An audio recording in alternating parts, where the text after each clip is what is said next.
DBW 386 अनुमोदन के लिए रखी गई थी जी। और अभी मतलब जल्द ही उसका ICR से हमें मिल जाएगा। DBW 377 पेनिनसुलर जोन के लिए। किसान भाइयों को नमस्कार साथियों, इस समय मैं देश के सबसे बड़े गेहूं एवं जौ अनुसंधान संस्थान में हूं और मेरे साथ हैं संस्थान के निदेशक आदरणीय डॉक्टर रतन तिवारी जी।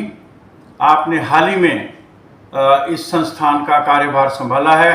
मैं किसानों की ओर से और अपनी ओर से साहब को बहुत बहुत बधाई देता हूं। स्वागत है। तो आप बताइए हमारे किसानों को कि कौन कौन से बीज जो हैं वो किसानों ने ज़्यादा चाहत में बुक किए हैं इस बार। धन्यवाद आपका डॉक्टर साहब, आप यहाँ पर आए जी। और मुझे पता है कि आप किसानों से जुड़े हुए हैं शुक्रिया। काफ़ी दिनों से और लगातार आप उनके हित के लिए काम करते हैं।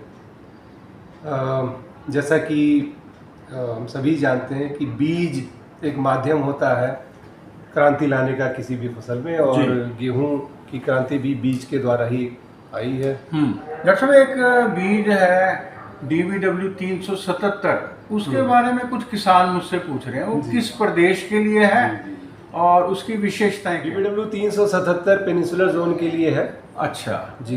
किसान ना पेनिनसुलर जोन समझता नहीं है, आप बताइए प्रदेश कौन से हैं? जी, पेनिनसुलर जोन में जो प्रमुख राज्य आते हैं वो बेसिकली महाराष्ट्र और कर्नाटक आते हैं। अच्छा, उनके लिए है। उनके लिए मध्य प्रदेश से भी लोग पूछ रहे हैं। मध्य प्रदेश के भी कुछ क्षेत्रों में अच्छा परफॉर्मेंस रहा है, तो कुछ किसान 377 वहाँ लग सकती हैं। जी।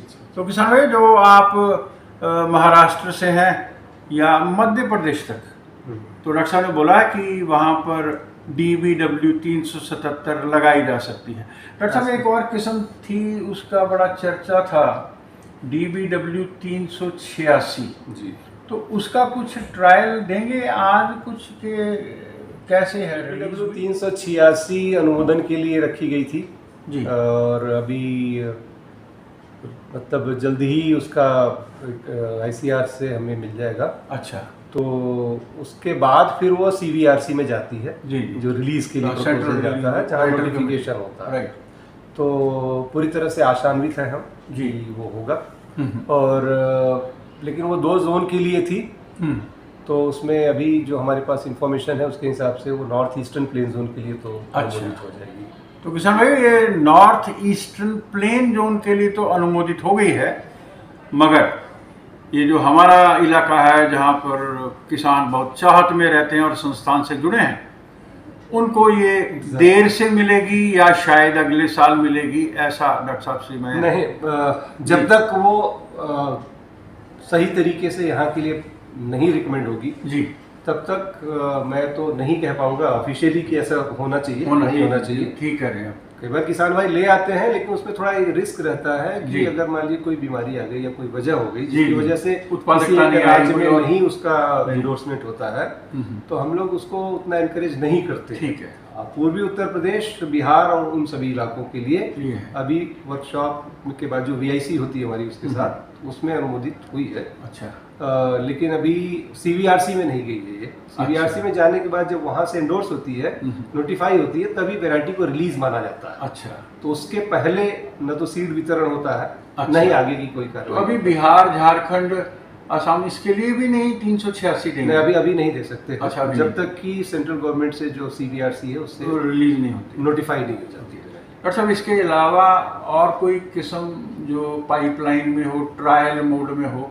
जैसा कल ही मुझको मालूम हुआ, पंजाब कृषि विश्वविद्यालय लुधियाना जो है जी, वो PBW 872 अब रिलीज कर रहे हैं 2 साल के बाद। वो था कि एक्सटेंसिव इनपुट्स लेता है, इसमें खाद जो है वो सारी ज़्यादा देनी पड़ेगी, जैसा कि हम 303, 222, 187 में सिफारिश करते रहे हैं पहले। जी। तो ऐसा कुछ आ रहा है, कुछ रिसर्च चल रही है जो पैदावारी ज़्यादा देगी? नहीं, जो वेराइटीज एक अलग से ट्रायल होता है हमारा, HYPT बोलते हैं उसको, हाई पोटेंशियल ट्रायल जी, वो अर्ली सोन वेराइटीज के लिए होता है। जी। अर्ली सोन की मतलब उसको 25 अक्टूबर के आसपास लगाना पड़ता है। अच्छा।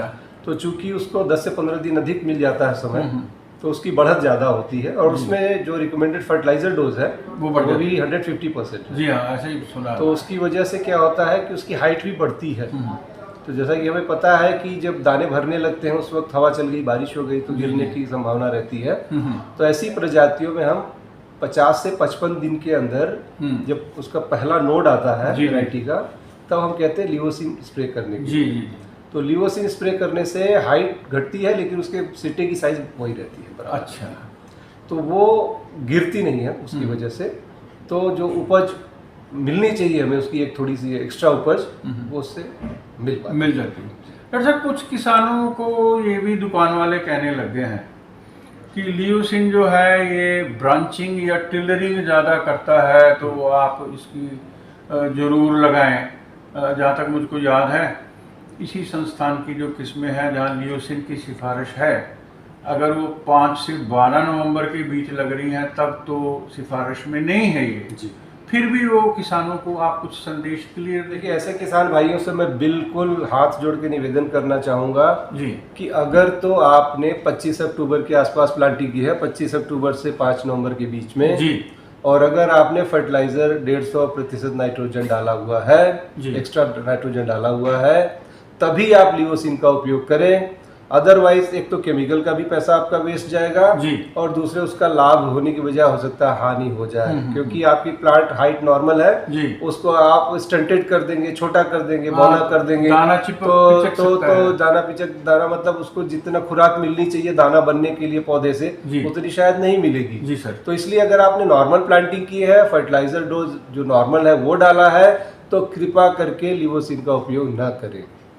और कोई संदेश डॉक्टर साहब आप फाइनली किसानों को कहना चाहें तो? बस मैं ये कहूँगा कि हमारे यहाँ से जो एडवाइजरी जारी होती है हर 15 दिन पे, आप उसको जरूर मद्देनजर रखें, मौसम की जानकारी लेटेस्ट लेते रहें और समुचित समय पर कार्रवाई करें।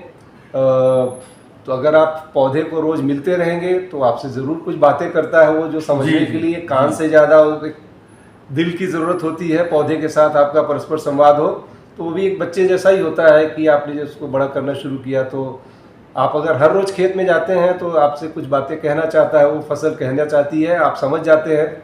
और अगर उस ज़्यादातर केसेस में आप देखेंगे कि जो किसान रेगुलर फील्ड में जाता है उसकी उपज बाकी किसानों से बेहतर आती है। तो मेरा निवेदन यही है कि फसल को अच्छी तरह अपनाएं, उसके साथ रहें, बातें करें उससे, और निश्चित रूप से आपकी उत्पादकता अच्छी होगी। धन्यवाद। किसान भाइयों, डॉक्टर साहब ने बहुत अच्छे से आपको सारी बातें समझा दी हैं। आप फुल पैकेज ऑफ प्रैक्टिस जो सिफारिश में है उसको अपनाएं, और साथ ही कहा है कि रेगुलरली आप अपने खेतों में ज़रूर जाएं, और जो किसान जाते हैं तो उनकी पैदावारी ये कह रहे हैं कि ज़्यादा होती है। उसके साइंटिफिक मायने हैं कि आपको पता लगेगा कि आपके पौधों की सेहत कैसी है या उनको क्या ज़रूरत है। किसान भाइयों, आप वीडियो को शेयर ज़रूर किया करें, चैनल को सब्सक्राइब करेंगे तो हमको अच्छा लगेगा। मैं अपनी ओर से और आप सबकी ओर से परम आदरणीय डॉक्टर रतन तिवारी जी का बहुत बहुत धन्यवाद करता हूं कि उन्होंने बिजी होते हुए भी हमको समय दिया है। सर, आपको बहुत बहुत शुभकामनाएं। नमस्कार। Thank you.